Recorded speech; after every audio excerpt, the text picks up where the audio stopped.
It's May 1993 near the village of Pretare, Italy. A ceramist named Filiberto Caponi arrives home around 11:30 at night and hears a strange cry from the surrounding countryside outside his parents' garage. Not initially alarmed due to the common noise of farm animals in the area, it dawns on him that he had never heard anything like this before. Curious, he walks down the roadway towards the sound, and in front of him, a short distance away, he sees what he describes as a white spherical shape that he thinks is a plastic bag with a wild animal trapped inside. He approaches it and taps it with his foot. The bag emits a terrifying scream. It leaps into the air and stretches itself like an elastic band to do so. And in front of him now, a creature hits the ground and sprints down the roadway at a high speed. Alarmed, Filiberto sees for the first time that this creature is distinctly humanoid. He notes it appears to be covered in bandages with a brownish tint and has a strange bundle on its back that appears to deflate as it moves away from him. It's small, no more than 70 centimeters in height, and incredibly agile. He watches it run into a brick wall, collect itself, and then jump straight over that wall. Filiberto returns home and tells his family. Some believe him like his father, and others don't. Him and his father return to the site and secure a bandage which is covered with a rust-colored substance that seems like blood. They don't want to take it inside, so they leave the bandage in the garage under a laundry machine. It would disappear the next morning. At 4 a.m., Filiberto and his family hear the shrieks again in the night. Him and his father witness it from an upstairs window, sprinting across the road to an archway nearby. Now, with the whole family convinced, Filiberto spends the next several nights at the open window, wanting it to return. He buys a Polaroid camera to make sure he gets proof of the encounter the next time. After 2 weeks, the shrieking sound returns. Filiberto grabs his new camera and sprints outside. He sees the creature wandering under a street light nearby, seemingly walking and then sitting on the ground at intervals.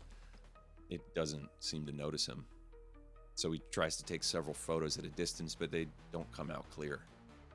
He follows the creature as it meanders. It still doesn't notice. Filiberto starts to think it's deaf or hard of hearing. As he gets closer, the more nervous he becomes. He pauses and waits for the right moment, shaking. That instant, the creature turns around. He snaps another photo, catches the final Polaroid, and runs as fast as he can from the scene. Here are those images.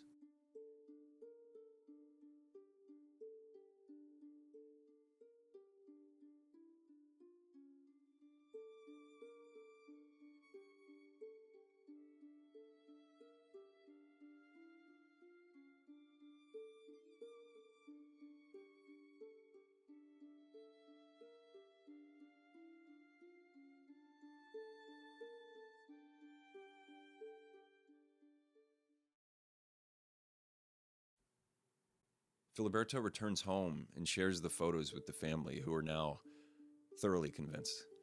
After several hours discussing the photos, the family goes to bed.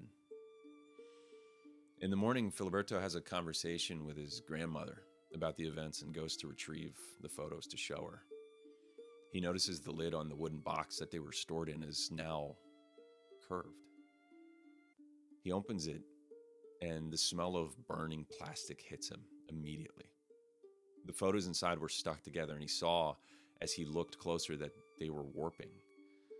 The pictures appeared raised, as if they were trying to become three-dimensional. Frightened, he dropped it and reported this to the rest of his family. They begin to think something supernatural is happening. Not long after, he overhears locals describing chicken deaths, dozens of birds found piled together with no wounds or blood. Filiberto wonders if the creature might be feeding on them like a vampire, and even obtains the buried bodies, storing some of them in plastic bags while his family and him agree to keep silent until experts could be called in. But the story doesn't end there. Days later in the village, Caponi overhears two women talking about strange nighttime screams that others had reported too. And obviously, he heard them as well.